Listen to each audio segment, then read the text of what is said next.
devido à GDPR, a nova regulamentação europeia e as discussões de proteção de dados que nós temos no Brasil, realmente a necessidade de novos negócios e a necessidade de adequação a esses novos arranjos regulatórios tem sido bem intensa. Então, lá no escritório, a gente tem feito em São Paulo essa atuação. Nós temos atuado também fortemente em Florianópolis, por coincidência. Vejo até alguns colegas aqui, mas tem sido momentos interessantes em trabalhar com a área de privacidade e proteção de dados. Mas vamos lá. Então, privacidade e proteção de dados, falar um pouco o que nós temos no Brasil, o atual momento das discussões entre o que existe e o que está sendo discutido no Congresso Nacional. Nós tivemos muitas movimentações nas últimas semanas, eu diria até nos últimos dias, e eu ainda bem ter essa atuação direta junto ao Congresso Nacional, posso dar algumas informações que talvez a grande mídia não tenha tido acesso ou talvez não tenha interesse em propagar. Eu não preciso falar aqui que nós vivemos que dados pessoais e dados não pessoais eles seriam considerados o novo petróleo. Essa expressão já virou até mesmo lugar comum. E até, Clarice, eu peço desculpa porque eu acho que eu vi um slide que você fez ontem no Rio de Janeiro que tinha exatamente isso aqui. Isso foi a capa, não a capa, mas uma imagem de uma reportagem feita pela The Economist no começo do ano passado, em que se falava dessa sociedade da informação, desse capitalismo movido a dados. Então, se tiver, eu já peço desculpa, Vênia, de antemão. E se nós vivemos numa sociedade movida a dados, eu prefiro dizer que nós vivemos a era dos grandes vazamentos de dados.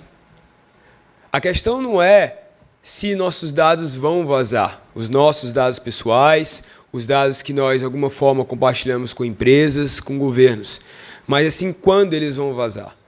Eu acredito que a maioria, ou talvez todos aqui, já tenham tido algum tipo de vazamento de dados que provavelmente vocês não têm conhecimento. Provavelmente muitos de nós chegaram a ter conhecimento sobre a magnitude ou os impactos que pode ter um vazamento de dados quando nós nos debruçamos a mídia caindo sobre o escândalo Cambridge Analytica e Facebook. Que, na verdade, não foi um vazamento de dados. Acho que é importante até deixar isso claro. Na verdade, esse é um dos grandes motivos pelos quais nós precisamos de um arranjo regulatório adequado de lei de proteção de dados, porque, se a gente for levar em consideração algumas leis ou algumas práticas que estavam, não foi um vazamento de dados, na verdade foi um compartilhamento de dados que, para o seu coletor originário, ele foi autorizado. Mas houveram alguns compartilhamentos que não foram do conhecimento e que houve uma desvirtuação das finalidades que levaram ao escândalo que provavelmente todos já conhecem. De dados de 300 mil pessoas que autorizaram a coleta dos seus dados por meio de um aplicativo, por meio de um teste de personalidade. E para a gente ter essa experiência como estão coletando nossos dados, o meu celular acabou de achar que eu falei OK Google e ativou o meu assistente aqui. Então, como não é a Siri e eu não converso com o Google aqui, vamos deixar ele um pouco mais de lado. É para mostrar que nossos dados estão sendo coletados a todo momento. Mas, do caso do Cambridge Analytica, cerca de 300 mil pessoas fizeram um teste de personalidade para saber se eles eram mais propensos a determinados traços que a literatura clássica de psicologia consegue determinar. Os dados de cerca de 86 milhões de pessoas foram coletados. E aí, talvez para a maioria das pessoas isso seja algo surpreendente, mas eu posso dizer que a grande maioria das empresas que trabalham com a coleta de dados, a forma como esses dados foram coletados ela é trivial. A quantidade de dados que foram coletados ela é trivial. Nós temos empresas no Brasil, eu posso arriscar até mesmo empresas em Florianópolis, em que coletam uma quantidade de dados pessoais de todos vocês, de todos nós, muito maior do que 86 milhões de pessoas. Nós temos empresas no Brasil que têm dados de todos os nossos quase 200 milhões de habitantes. Nós temos empresas no mundo que têm literalmente dados completos, todo um relatório de quase metade da população. Eu, particularmente, conheço empresas e eu já tive acesso a bancos de dados que exatamente, da última vez que eu os vi, tinham acesso aos dados pessoais de 2,8 bilhões de pessoas. Eu não estou falando de Facebook. Eu estou falando de empresas que realmente o seu modelo de negócio é baseado na coleta e na venda de dados pessoais. E eu acho que aqui é importante deixar uma outra premissa, que Facebook, Google e talvez esses grandes elefantes que a mídia cai em cima, na questão formal, eles não vendem nossos dados. Eles são o nosso principal ativo. Eles fazem algum tipo de tratamento, inferências e conclusões sobre os dados pessoais. Mas vender os dados como a mídia passa não é exatamente o modelo de negócio deles. Nós temos sim empresas que fazem isso, mas não é o caso. Só que essa coleta massiva de dados pessoais, ele leva justamente a vivermos esses escândalos que não se limitam a acontecer fora do país. No Brasil, nós temos vários casos de vazamento de dados e uso indevido dos dados. E a toda semana nós temos um novo caso. Desde o começo do ano, eu posso apenas citar alguns que estão aqui. Nós tivemos Uber, nós tivemos Netshoes, nós tivemos Movida, nós tivemos a FMU, que é uma das principais universidades de São Paulo, que os dados de 500 mil alunos e ex-alunos vazaram. Nós tivemos e vários deles começaram investigações. Então, eu posso dizer, e agora nós tivemos outras recentemente investigações, e a cada semana diferente nós temos um novo incidente de segurança da informação que chega ao nosso conhecimento simplesmente pela mídia. E não porque as empresas tenham a sua diligência de informar isso, porque, claro, isso vai ter um grande impacto na sua reputação, como a gente vai poder ver. E não estamos falando apenas de dados cadastrais ou históricos de transações comerciais, como algumas empresas vieram à tona e disseram, não tem problema. Os dados que vazaram foram apenas dados como nome, RG, CPF, endereço, e-mail, dados que todo mundo compartilha, que não tem tanta importância. Acho que não é bem esse o caso. Mas para tentar rebater um pouco essa ideia, nós também tivemos grandes casos de vazamento de dados sensíveis, dados de saúde, talvez os dados mais íntimos que nós possamos ter. E aqui eu apenas escolhi um por ano. No caso de saúde, em que até mesmo os dados do presidente Michel Temer, os dados de saúde e todo o seu relatório prontuário médico puderam ser acessados por meio do site, alguns sistemas do SUS, que foi descoberto uma vulnerabilidade. E aí também escuto de muitas empresas e muitos atores, tudo bem, os dados vazaram, as pessoas não se importam. Mas tudo bem, os dados vazaram, a legislação brasileira ela não traz nenhuma penalidade. Ninguém se importa, nós não temos investigação com relação a isso. Também não é o caso.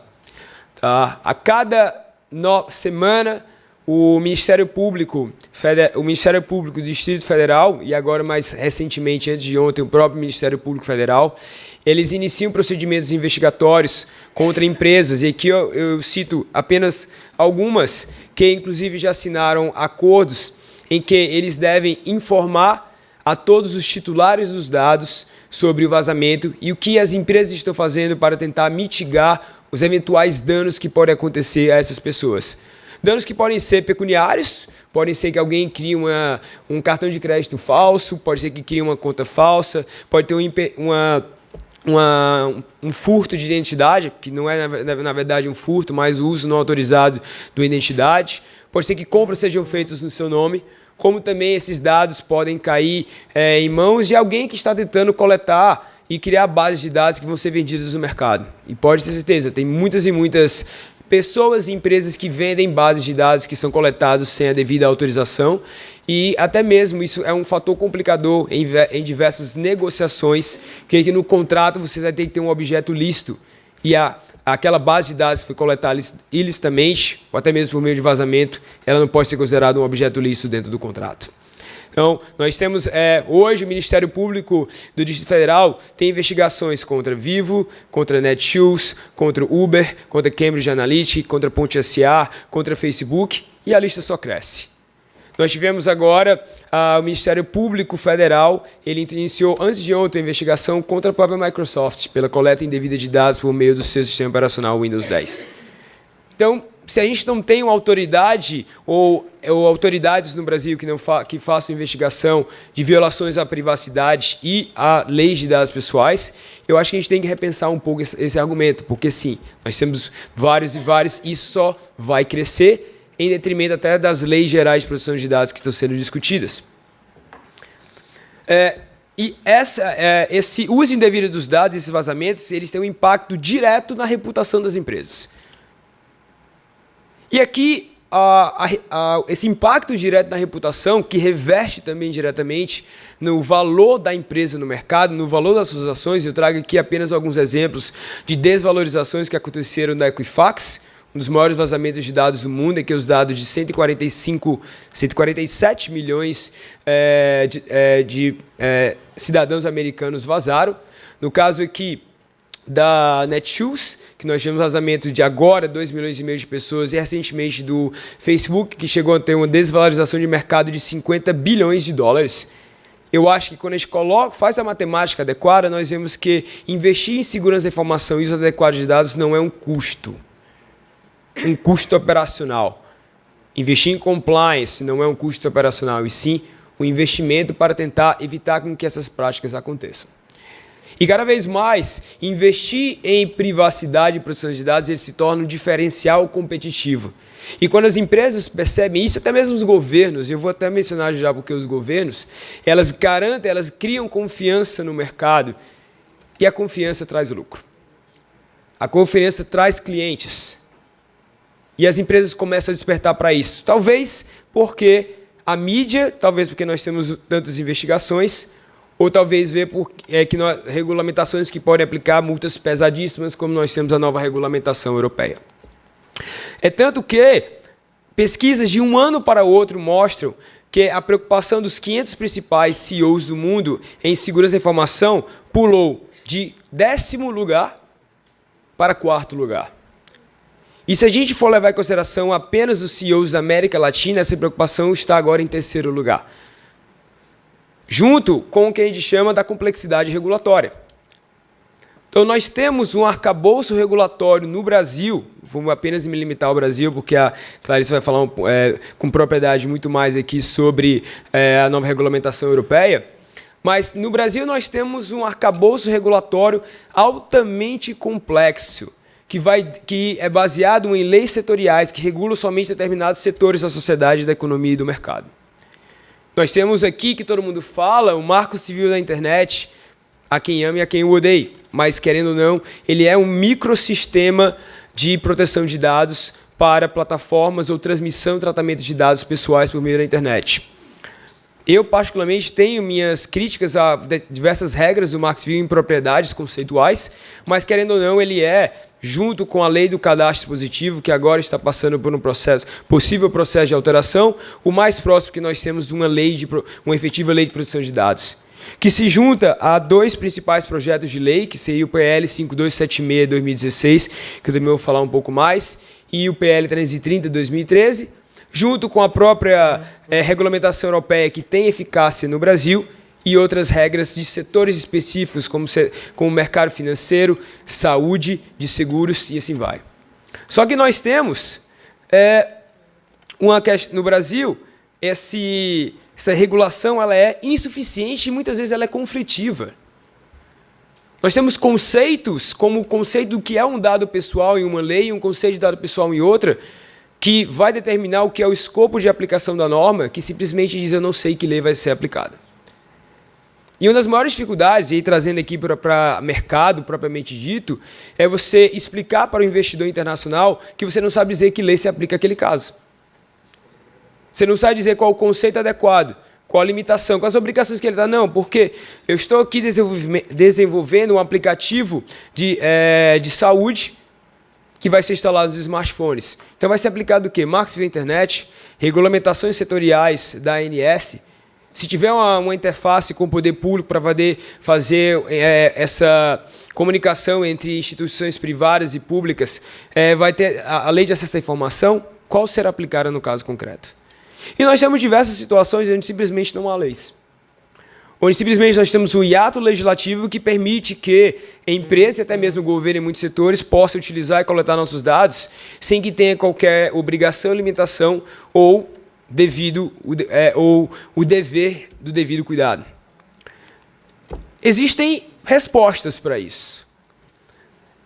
Do arcabouço regulatório brasileiro e tradicional, nós podemos sim inferir uma carta de princípios, que ela, por si, talvez fosse suficiente para garantir a nossa privacidade e o uso adequado dos nossos dados. Só que a carta de princípio, como o professor Coriolano aqui falou muito bem, ela se torna aqui um mandamento de otimização que muitas vezes, por si, não traz instrumentos adequados para garantir a efetividade e a aplicação da norma.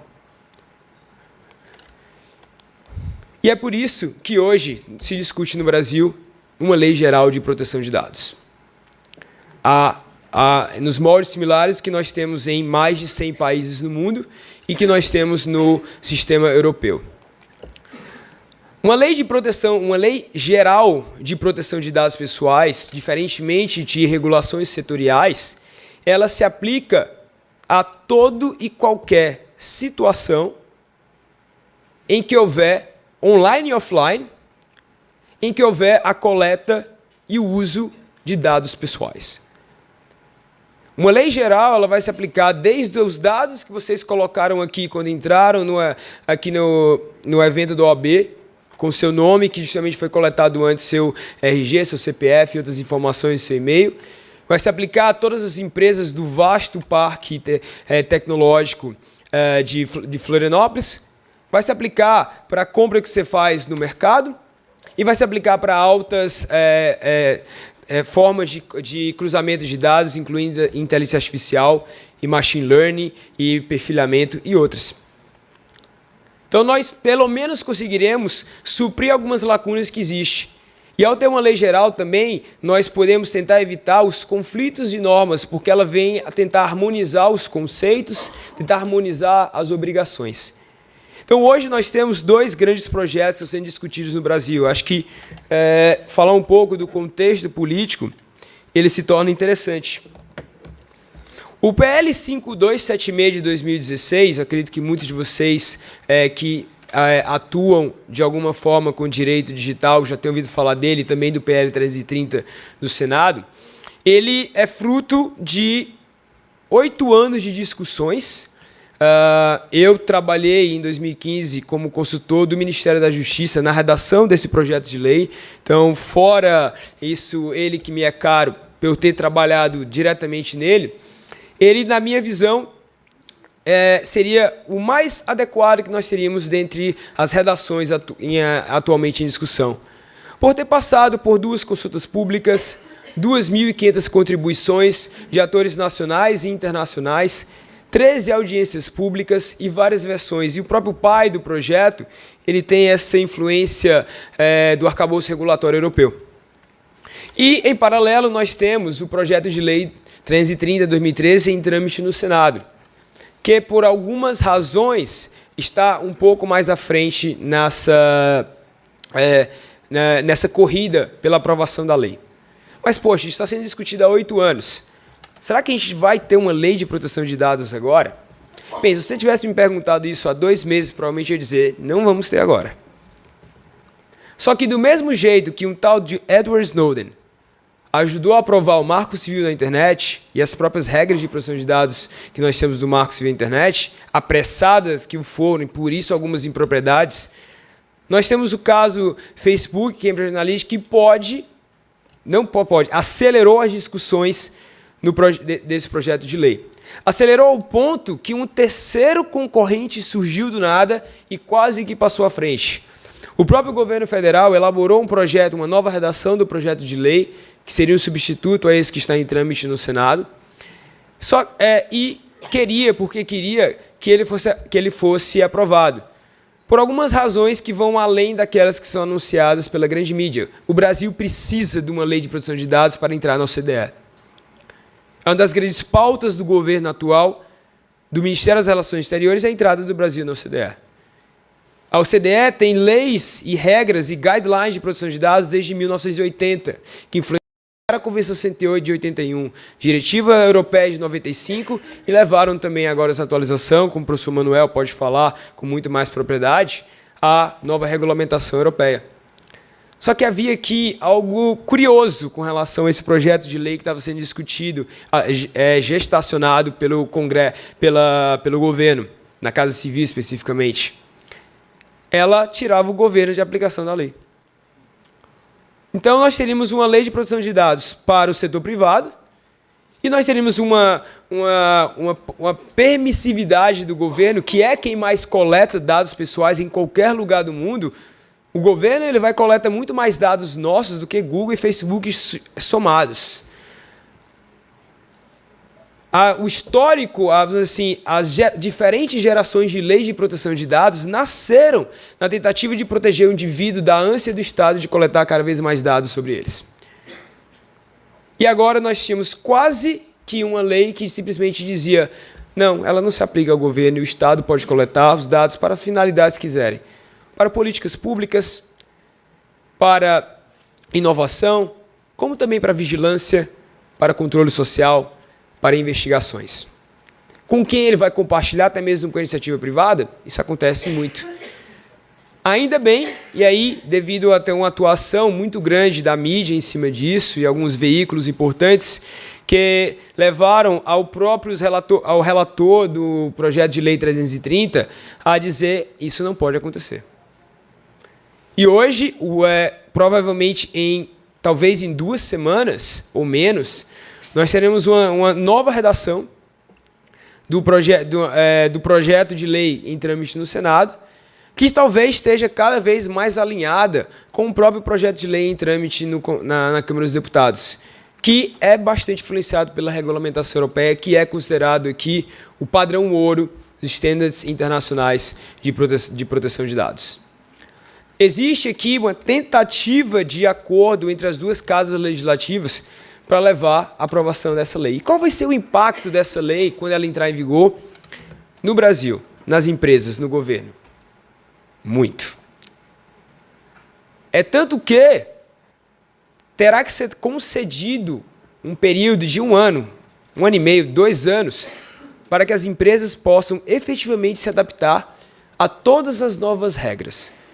Mas será que essa lei ela terá o condão de diminuir o desenvolvimento econômico, tecnológico e inovação no momento em que o país passa por uma retomada econômica? Será que seria o momento adequado de ter uma lei que possa limitar o fluxo de dados que é inerente à nossa economia? A questão é, o Brasil hoje perde grandes oportunidades por não ter uma lei de dados. O Brasil hoje ele perde para players como Uruguai, Argentina, Chile, México, porque simplesmente dados ou plataformas, servidores, estruturas de outras empresas, de outros países não podem nem ser instalados aqui adequadamente porque nós não somos considerados um país em que tem um nível adequado de proteção de dados. E uma lei de proteção de dados, acima de tudo, ela traz segurança jurídica. Num terreno pantanoso que nós temos de lei de proteção de dados, em que o empresariado local e internacional ele não sabe o que pode e não pode fazer para oferecer seus serviços no Brasil, ao ponto de não saber se no outro dia nós teremos uma ordem judicial que vai suspender as operações, como aconteceu em vários casos aqui, o WhatsApp, por exemplo. Uma lei como essa pode trazer segurança jurídica. Uma lei como essa pode trazer uma qualidade maior no fluxo de dados.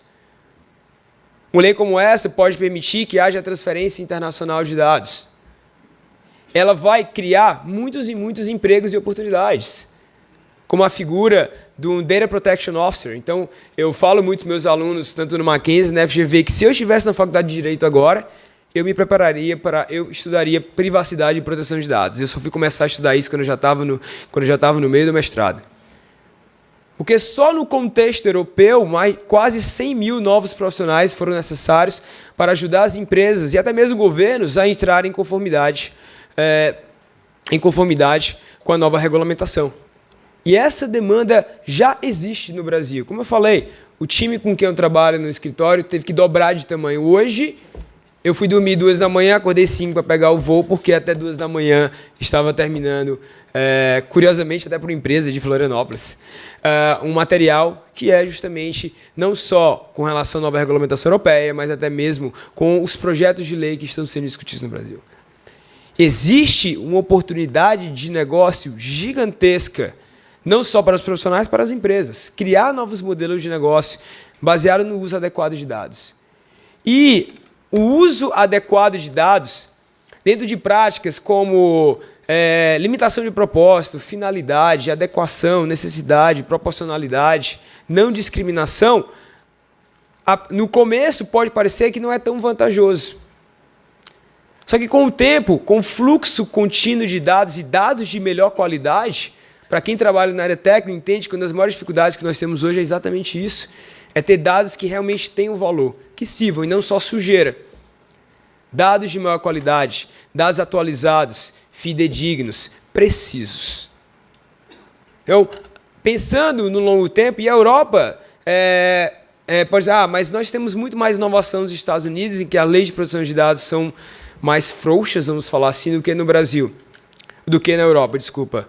Será? A Europa ontem, professor Manuel, se puder até depois falar sobre isso, lançou uma iniciativa em que os 28 países membros se juntaram para poder, com cerca de 20, se comprometeram a 20 bilhões de euros em investigação em inteligência artificial nos próximos 2 anos.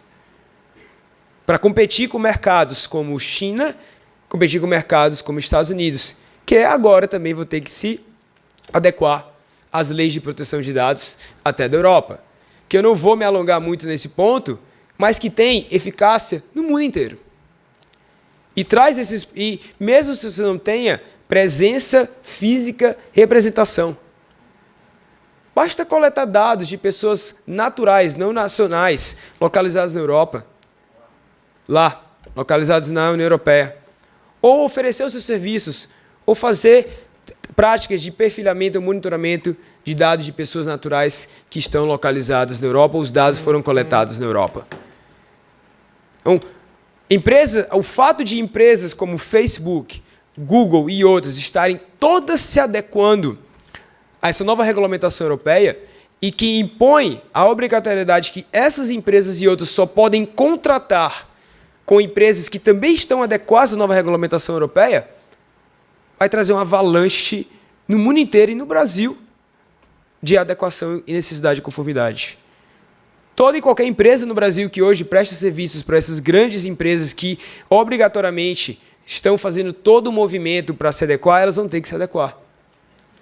E não existem profissionais suficientes no mercado brasileiro para ajudarem com isso. Então isso se torna, novamente, eu digo, uma grande oportunidade. Deixa eu repetir. Então, para ficar dentro do meu tema regulamentar, pessoal, acho que a gente tem, primeiro, novamente, parabenizar pelo evento. É sempre importante ter esse tipo de discussão, acho que ela é extremamente necessária num polo tecnológico como é Florianópolis. E eu deixo aqui meus contatos para quem quiser depois tiver qualquer interesse. Eu convido a visitar o site do nosso escritório, nós temos vários e vários estudos, inclusive sobre leis brasileiras de proteção de dados e as leis europeias. Obrigado, pessoal. Bom dia.